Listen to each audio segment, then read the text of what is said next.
नमस्कार, मोहक रेसिपीजमध्ये सर्वांचं स्वागत। आज आपण ताज्या मेथीपासून स्नॅक्सची एक रेसिपी करणार आहोत। चला तर मग अजिबातही वेळ न घालवता रेसिपीला सुरुवात करूयात।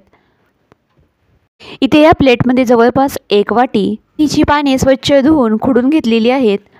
या रेसिपीसाठी आपल्याला मेथीच्या फक्त पानांचाच वापर करायचा आहे, अजिबातही देठ घ्यायचे नाहीत।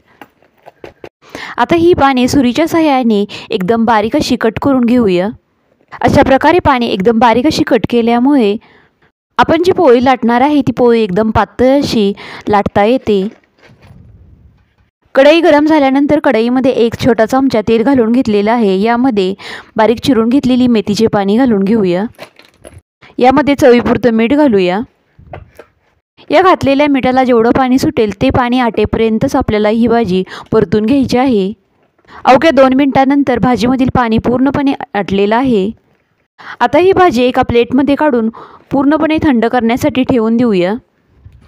5 मिनिटांनंतर भाजी थंड झालेली आहे। आता कणिक मळायला घेऊया। त्यासाठी इथे एका भांड्यामध्ये थंड झालेली भाजी घालून घेऊया। यामध्ये चवीपुरतं मीठही घालूया। यामध्ये पाव चमचा हळद, पाव चमचा हिंग, अर्धा चमचा जिरे, अर्धा चमचा पांढरे तीळ, 1 चमचा ओवा हातावर घेऊन थोडासा चोळून घेऊया। यामध्ये ओवा थोडासा जास्तच घालायचा आहे। 1 चमचा लाल तिखट, 1 वाटी चाळून घेतलेला मैदा, 2 चमचे बारीक रवा।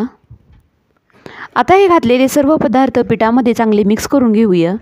इथे तुम्ही मैद्याऐवजी गव्हाच्या पिठाचा वापर केला तरीही चालू शकेल।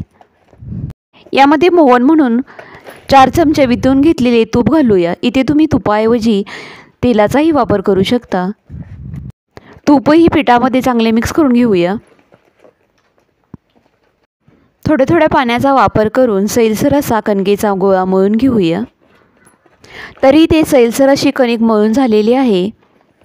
ही कणिक 10 ते 15 मिनिटांसाठी भिजत ठेवून द्यायची आहे। 15 मिनिटे झालेली आहेत व आपली कणिकही चांगली भिजलेली आहे। ही कणिक परत थोडीशी मळून या कणकेचे 2 भाग तयार करून घेऊया, म्हणजे 2 गोळे तयार करूया। पोळी लाटण्यासाठी इथे पोळपाटावरती थोडासा मैदा स्प्रेड करूया व या गोळ्यालाही थोडासा मैदा लावून पातळ अशी पोळी लाटून घेऊया। तर इथे एक पातळ अशी पोळी लाटून घेतलेली आहे। या पोळीवरती लावण्यासाठी इथे एका वाटीमध्ये 2 चमचे तुपामध्ये 1 चमचा कॉर्नफ्लोअर घालून घेतलेला आहे व साठा तयार केलेला आहे। हा साठा या पोळीवरती सर्व बाजूने लावून घेऊया। इथे तुम्ही या साठ्यासाठी कॉर्नफ्लोअरऐवजी तांदळाचं पीठही वापरू शकता। साठा पोळीला सर्व बाजूने लावून झाल्यानंतर अशा प्रकारे ही पोळीचा रोल करून घ्यायचा आहे।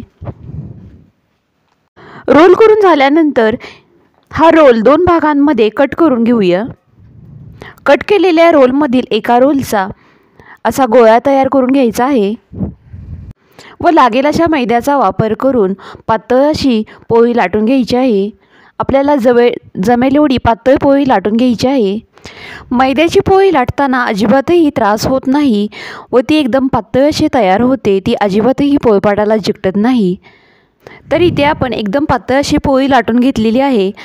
आता एका सुरीचा वापर करून उभे व आडवे शंकरपाळीसारखे काप कट करून घेऊया।